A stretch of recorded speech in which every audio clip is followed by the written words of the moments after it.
Lorsqu'on parle d'élevage, on pense généralement bovin, volaille ou encore caprin, mais rarement héliciculture. Alors, l'héliciculture, qu'est-ce que c'est? C'est tout simplement l'élevage d'escargots.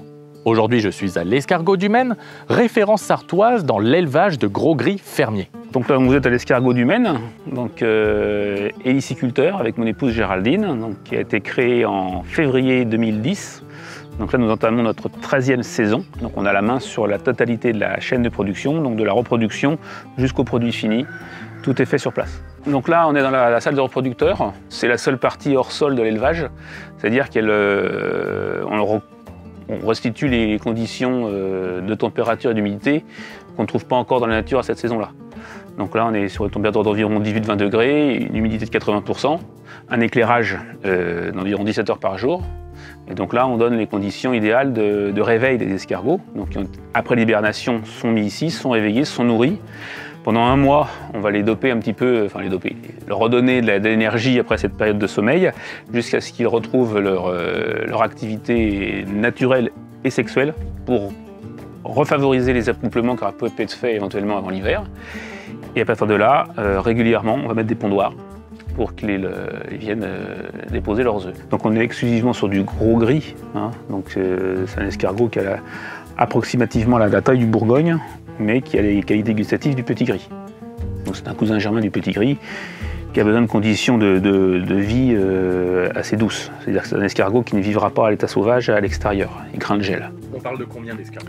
Alors, on parle de 10 000 reproducteurs et on parle de 500 000 petits mis en parc. On a 5 parcs de 100 000 escargots, de mise de 100 000 escargots à chaque fois, sachant qu'avec les pertes diverses et variées, c'est souvent à hauteur de 50% de pertes.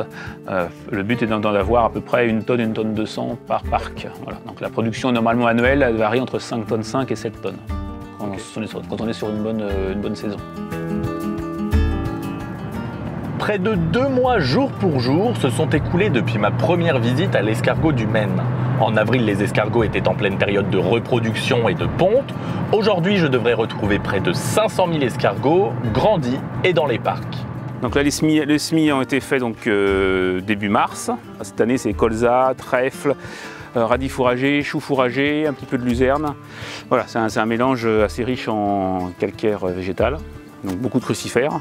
Ce qui va donner aux escargots à leur mise en parc, dès leur naissance, un coup de fouet en fait, de croissance. Donc pendant les 15 jours, 3 premières semaines, on laisse exclusivement le végétal et on commence à ajouter un complément en maïs, blé, concassé, etc. sous forme de granulés à partir de ces 4 semaines. Donc je rappelle que donc, entre le moment où on les met en parc et au moment où on va les ramasser, faire la mi-septembre ou plus tard, mettons, là, on va avoir une prise de poids de jusqu'à 1500 fois le poids d'origine. Voilà. Alors là, on en voit un petit peu dans la végétation. Voilà. Donc là, il faut savoir que donc, quand on les a lâchés,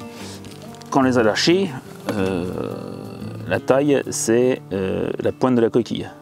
On voit la taille d'origine. Donc on a eu cette croissance-là en 6 semaines. En fait. On est soumis à d'autres problèmes que les élevages bovins ou aviaires ou autres, d'autres maladies, d'autres problèmes. Sauf qu'il n'y a pas d'aide à ce niveau-là. On est sur des élevages atypiques. Et donc, voilà, il n'y a pas de PAC, il n'y a pas d'indemnité sécheresse, il n'y a pas d'indemnité calamité pluie ou autre. Donc quand on est mauvais, quoi. C'est ça le problème. Et est-ce que justement c'est quelque chose que vous recherchez, d'avoir des équivalences d'aide et de protection? Je pense que ça pourrait être une bonne chose, effectivement, qu'on puisse... voilà. Même dans d'autres domaines, par exemple, selon l'agriculture, l'héliciculture est tellement petite au niveau volume sur le pays, qu'il n'y a pas de possibilité, par exemple, de présenter un produit à base d'escargot selon l'agriculture. On avait déjà fait la demande à la Chambre, il n'y a pas de possibilité, c'est pas envisagé. Après, il y a une industrie, effectivement, de l'escargot avec beaucoup d'importations de produits étrangers, des industriels qui vont inonder le marché de la grande distribution, notamment avec des produits étrangers, à bas prix, donc qui viennent un peu plomber, nous,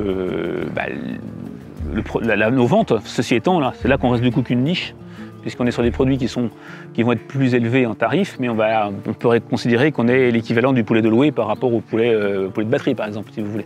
Voilà, donc là, voilà, on a une clientèle qui est tout à fait fidèle, bien identifiée.